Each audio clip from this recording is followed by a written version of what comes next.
नमस्ते साथियों, आज आपका अलंकार अर्थालंकार में रूपक अलंकार। उपमा आपका हो चुका है, भ्रांतिमान हो चुका है, असंगत अलंकार हो चुका है। ठीक है, तो अर्थालंकार के एक भेद यह है क्या, रूपक अलंकार। रूपक अलंकार कहाँ होता है? देखिए, उपमेय पर उपमान का आरोप या उपमान और उपमेय का अभेद ही रूपक है, अथवा जहां उपमेय को उपमान के रूप में दिखाया जाए वहां कौन सा अलंकार होगा? रूपक अलंकार। देखिए, इसमें यह है कि जहां उपमेय को उपमान मान लिया जाए। क्या भैया? उपमेय को उपमान मान लिया जाए। अब ये मत पूछिएगा कि उपमेय किसे कहते हैं, उपमान किसे कहते हैं। ये हम बता चुके हैं पिछली क्लास में। उपमेय किसे कहते हैं? जिसकी उपमा दी जाए उसको क्या कहेंगे? उपमान। उपमेय जिसकी उपमा दी जाए उसे उपमान कहते हैं, और जिससे दी जाए, कंफ्यूज हो गए आप लोग ना। देखिए, जिसकी उपमा दी जाए वह क्या है बताइए? जिससे दी जाए वह क्या है? उपमान। और जिसकी दी जाए वह उपमेय। अब देखिए, अभी इसमें क्या है, इसमें जो आप उपमेय या उपमान होता है उसमें भेद नहीं होता, अभेद ही रूपक, मतलब उसमें कोई भेद नहीं दिखाया जाएगा। मेन चीज रूपक में क्या है, तीन बातों का होना आवश्यक है। क्या क्या? देखिए, रूपक के लिए तीन: एक, उपमेय को उपमान का रूप देना। क्या? उपमेय को उपमान का रूप देना। एक, वाचक पद का लोप होना। अभी जो उपमा अलंकार पढ़े होंगे उसमें वाचक शब्द आया था। कौन? वो था सम, सरिस, सदृश, न, सा। ये सब क्या है? वाचक शब्द हैं। तो जो रूपक अलंकार जहां होगा वहां वाचक शब्द क्या होगा भैया? लोप हो, मतलब वहां पर नहीं होगा। किसमें? रूपक अलंकार में। और एक चीज क्या भैया, उपमेय का भी साथ साथ वर्ण होगा। इसमें क्या होगा, मतलब जैसे उपमान है उसका साथ साथ भी वर्ण होगा। किसका? उपमेय का। उपमान के साथ किसका वर्ण होगा? उपमेय का। देखिए, हम उदाहरण बता रहे हैं आपको। जैसे आपका है, यह मुख चंद्र मनोहर। यह मुख चंद्र मनोहर। इसमें देखिए, मुख क्या है भैया? उपमेय है ना। चंद्र क्या है? उपमान। अब इसमें कह रहा है कि यह मुख चंद्र मनोहर, उपमेय है, उपमान है। कहीं वाचक दिख रहा है? वाचक शब्द, वाचक सम, सा, सी, सरिस वाचक शब्द है ना। देखिए, सम, सा, सी, सरिस कहीं दिख रहा है? नहीं है। तो वाचक शब्द क्या भैया? लोप है। ठीक है।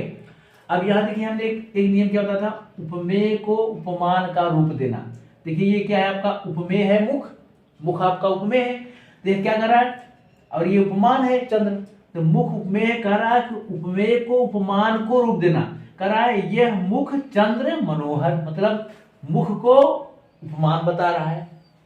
समझे नहीं आप? देख, यह मुख चंद्र मनोहर, मतलब ये तो उपमान तो है, उपमेय है। ये क्या है? उपमान है। बता रहा है इसका रूप देना, मतलब मुख को उपमान बता रहा है ना। मुख चंद्र मनोहर पकड़ लेंगे ना आप। और एक बात, ये जो वाचक वाला बताया है, वाचक पद का लोप होना। वाचक कहीं दिख रहा है? सम, सा, सी, सरिस वाचक सदृश नहीं दिख रहा है। तो ये कौन सा अलंकार हो गया?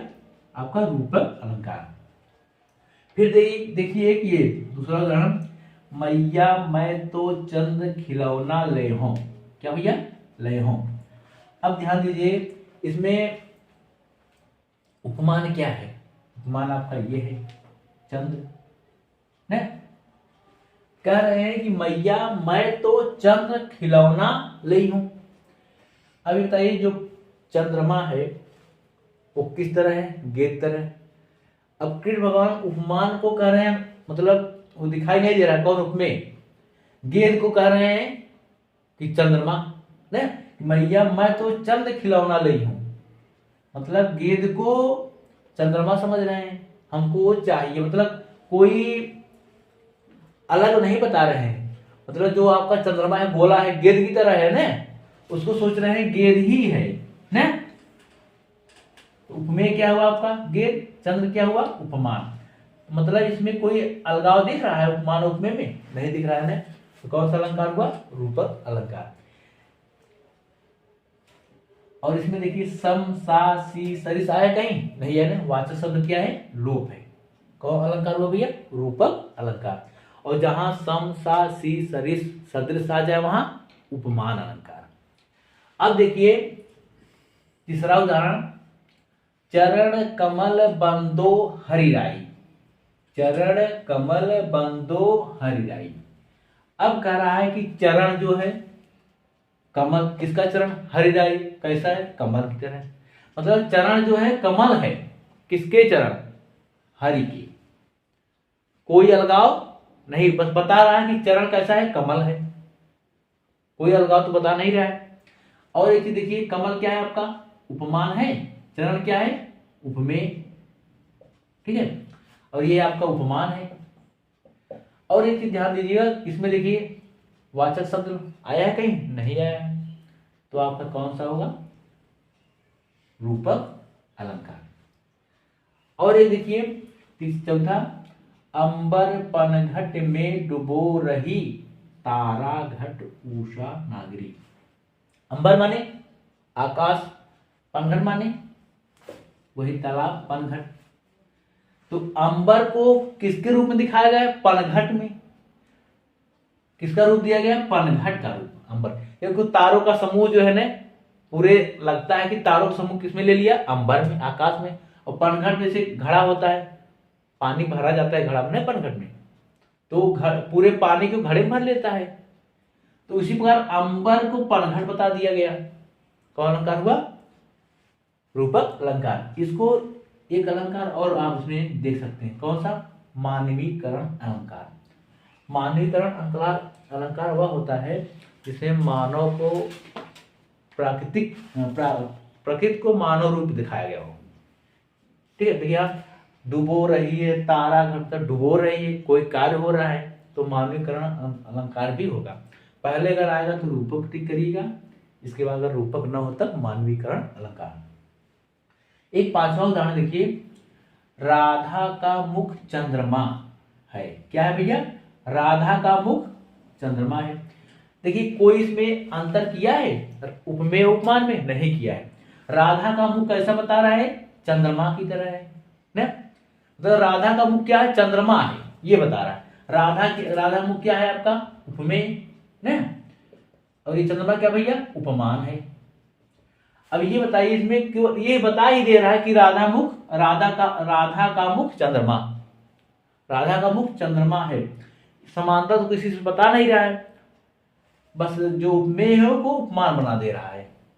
राधा का मुख चंद्रमा है। और इसमें कहीं देखिए सम सा सी सदृश है? नहीं है। जितना उदाहरण लिखवाए हैं लगभग इसमें से हो सकता आ ही जाए आपने। समझ गए ना आप लोग? अब चलिए चलते हैं दूसरे अलंकार पर।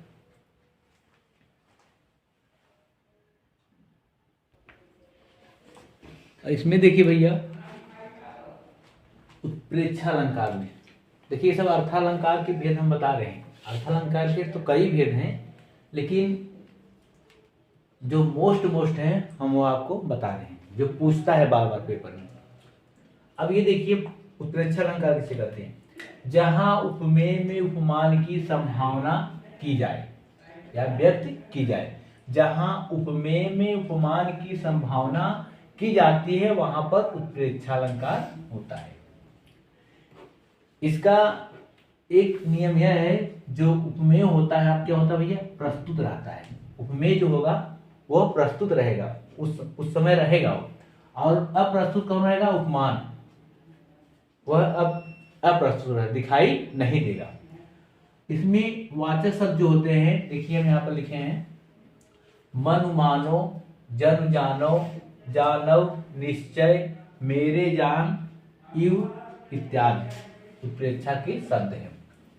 ये शब्द जो पंक्ति में आ जाएं, समझिए कौन सा अलंकार है? उत्प्रेक्षा अलंकार। जैसे मनु आ गया, मानो आ गया, जन्म आ गया, जानो, जानव, निश्चय, मेरे जान, इव इत्यादि उत्प्रेक्षा के शब्द हैं। ये अगर आता है तो आप आंख बंद करके उत्प्रेक्षा अलंकार टिक करिएगा। अब देखिए उदाहरण नंबर 1 पर हम देखिए एक बताए हैं, इस काल मानो क्रोध से तन कांपने उनका लगा, मानो हवा के जोर से सोता हुआ सागर जगा। पहले इसमें आप ढूंढिए उपमान कौन है, उपमेय जो प्रस्तुत है इस पद में, जो प्रस्तुत है कौन है, ये आपका मानो क्रोध। क्रोध क्या है, प्रस्तुत है। और कौन अप्रस्तुत है, उपमान। उनका लगा, किसका लगा, वो नहीं है। समझ गया आपने। और दूसरा नंबर ये है भैया आपका वाचक शब्द। देखिए वाचक ये है ना, मानो। मानो आपका देखिए आ गया ना, यहां मानो आया है, इसके बाद यहां भी मानो आ गया। तो अगर मानो दिख जाए वहां आंख बंद करके क्या करना है आपको, उत्प्रेक्षा अलंकार बताना है। दूसरा उदाहरण देखिए, एक लिखे जैसे फूल कास सकल महि छाई, जन बरसा ऋतु प्रकट बुढ़ाई। देखिए अब यहाँ पे भी फूल कास सकल महि छाई, फूल क्या है आपका, जो यहाँ पर है उसे उपमान, उपमेय प्रस्तुत है ना। जन, देखिए जन शब्द आ गया, जन अगर शब्द आ जाए तो आप आंख बंद करके क्या कहेंगे, उत्प्रेक्षा अलंकार पे टिक करेंगे। देखिए इसमें आप कोई कठिनाई नहीं होनी चाहिए, क्योंकि ये शब्द अक्सर आ ही जाते हैं। जहां संभावना व्यक्त की जाए आप मान लीजिए वहां पर उत्प्रेक्षा अलंकार होगा बस। और ये आपके वाचक शब्द जो आ जाए, मन मानो जन जानो, कोई कठिनाई नहीं होगी। आप बस ये सब याद कर लीजिए, बस आपका आ जाएगा। ठीक है, चलिए चलते हैं दूसरे अलंकार पर। जैसे देखिए भैया इसमें क्या है, मानवीय अलंकार में जहां जड़ वस्तुओं या प्रकृति पर मानवीय चेष्टाओं का आरोप किया जाए वहां मानवीकरण अलंकार होता है। मतलब जो चीज है वो मानवों को मतलब जो चीज प्रकृति वाला चीज है वो मानव करते हुए दिखाया जाए, मतलब मानव को करते हुए दिखाया जाए, वहां कौन अलंकार होगा, मानवीकरण अलंकार। जैसे यहाँ पर देखिए क्या है, फूल हंसे कलिया मुस्काए। क्या भैया, फूल हंसे कलिया मुस्काए। अब ये आप सोचिए फूल क्या है, फूल है। अब ये फूल और हंसे कलिया मुस्काए मतलब कली, ये कभी मुस्कुरा सकती हैं, केवल फूलती हैं, खिली रहती हैं। मुस्कुराता कौन है, मनुष्य ना। यहाँ देखिए ये सब जो प्राकृतिक चीजें हैं किस पर आरोप किए गए, मानव के ऊपर। तो कौन अलंकार हो गया, मानवीकरण अलंकार, मानवीकरण। समझ गए आप।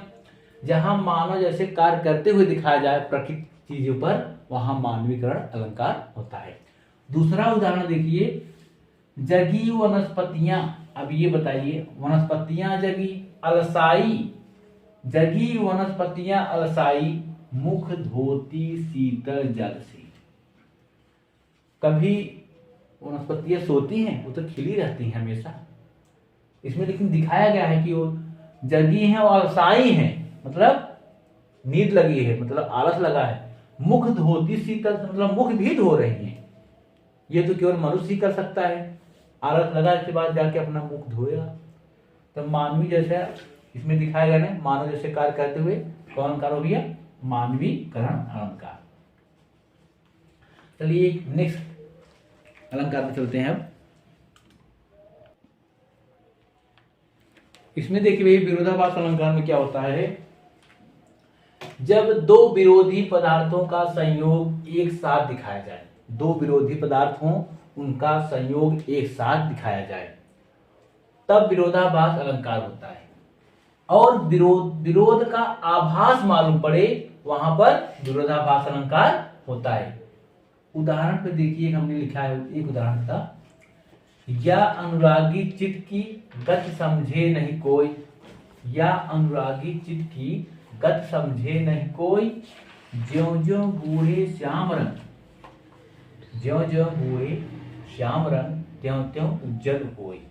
अब ये बात बताइए, जब आप किसी रंग में डूबेंगे, श्याम रंग है तो आप कैसा, श्यामय रंग होंगे ना, लेकिन यहाँ दिखा क्या रहा, उज्जवल होई। तो विरोध का आभास नहीं हो रहा है, कौन सा अलंकार होगा भैया तब, विरोधाभास अलंकार। देखिए क्या रहा ना, ज्यों ज्यों बूढ़े श्याम रंग, मतलब बूढ़े मतलब बूढ़ना, श्याम रंग डूब जा रहा है, तो काला होना चाहिए ना, श्याम रंग होना चाहिए। लेकिन फिर यहाँ देखिए त्यों त्यों उज्जवल हो, मतलब अगर मान लीजिए, चलिए हम बता रहे एक बाल्टी है, उसमें जब आप हाथ डालेंगे, काला पानी है उसमें, काला रंग है मान लीजिए, तो काला होगा आपका हाथ में। लेकिन यहाँ कह रहा है जितने डाल रहे हैं पानी में उतने क्या हो रहा है, उज्जवल हो रहा है, मतलब सफेद हो रहा है। तो विरोध का आभास हो रहा है ना, कौन सा अलंकार हुआ, विरोधाभास अलंकार। समझ गए नहीं आप लोग? देखिए फिर समझिए, इसे एक बाल्टी है ये आपकी ना, अब ये बताइए इसमें काला भरा है, काला क्या, काला पेंट। अब अगर इसमें आप हाथ डालेंगे तो आपका हाथ कैसा होगा, काला होना चाहिए ना, लेकिन ये काला नहीं हो रहा है, जो जितने डाल रहा है उतने क्या हो रहा है, उज्जवल हो रहा है, मतलब विरोध का आभास दे रहा है। कौन सा अलंकार हुआ, विरोधाभास अलंकार। देखिए आपका अलंकार समाप्त रह गया है, लगभग आपका पूरा जो है पुलिस का सिलेबस समाप्त हो गया है। एक आध दो टॉपिक और उसको भी हम समाप्त कर देंगे जल्द। अब आप जो हम पिछला क्लास पढ़ा चुके हैं उसको आप रिपीट करिए बार बार, और कुछ मत करिए, कोई नया मत पढ़िए, आप बस पिछली क्लास को रिपीट करके देखते रहिए, ठीक है भैया। एक भ्रांतिमान अलंकार होता है, अर्थ अलंकार के भेद में भ्रांतिमान अलंकार है। देखिए इसमें क्या है, जहां समानता के कारण, क्या भैया, समानता, इसमें देखिए भैया हमने बताया था आपको, अभी बताएं, जहां समता के कारण किसी वस्तु में अन्य वस्तु का भ्रम हो जाए, जहां समानता के कारण किसी अन्य वस्तु का भ्रम हो जाए, कभी कभी किसी वस्तु को देखकर उसमें अन्य या किसी सदृश के कारण, सदृश समानता के ही कारण हम उसे अन्य वस्तु समझ बैठते हैं। जैसे कभी अंधेरा है, कभी दिन को, अरे यार लगता है वो वही है, उसको हम मान लेते हैं वही है। भ्रांतिमान में क्या है, उसको हम मान लेते हैं। देखिए हम उदाहरण को आप देखेंगे तब आपको समझ में आएगा।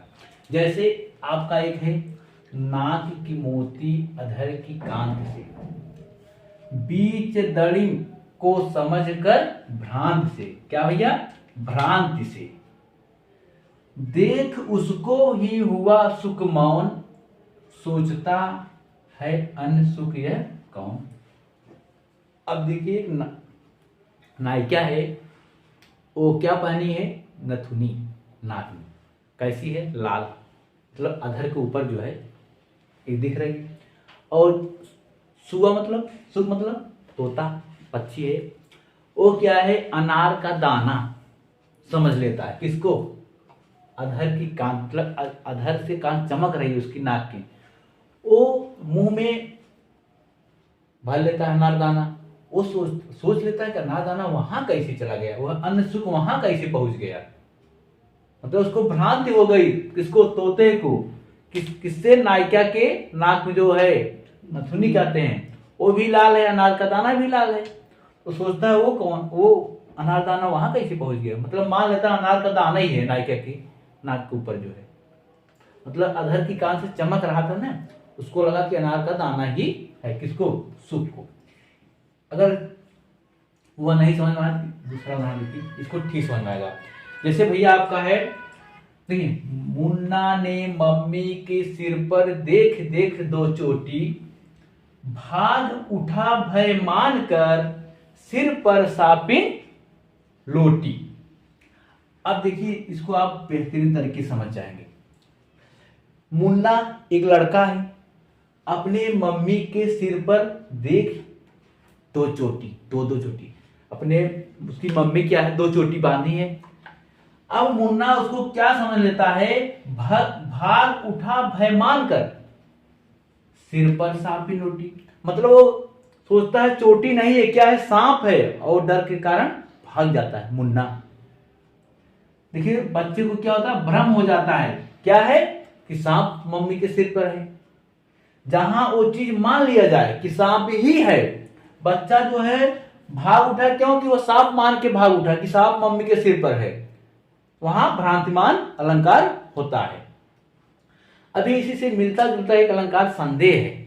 संदेह में क्या होता है, जहां निश्चितता, मतलब संदेह ही बना रहता है, उसमें ये नहीं है कि कंफ्यूज बना रहेगा वो चीज है कि नहीं। जैसे वो समझ नहीं पाएगा कि सांप है कि बाल है कि सांप है। इसमें तो मान लेता सिर पर सांप ही लौट, ये मान लिया मुन्ना जो है कि मम्मी के सिर पे क्या है, सांप ही लौट रहा है।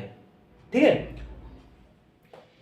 इसलिए अब जैसे एक बात देखिए पे, मुन्ना ने मम्मी के सिर पर देख दो चोटी, दो चोटी देख लेता मुन्ना, फिर भाग उठा, मतलब डर के कारण भाग उठा कि सिर पे सांप लौट रहा है मम्मी के, मतलब वो मान लिया कि सांप ही है, भ्रम हो गया कि सांप मम्मी के सिर पे आ गया उसको, लेकिन वो सांप तो है नहीं, लेकिन वो मान लेता है कि सांप ही लौट रहा है। जहां ऐसी स्थिति हो भैया, वहां कौन सा अलंकार होगा, भ्रांति मान अलंकार। चलिए चलते हैं दूसरे अलंकार पर।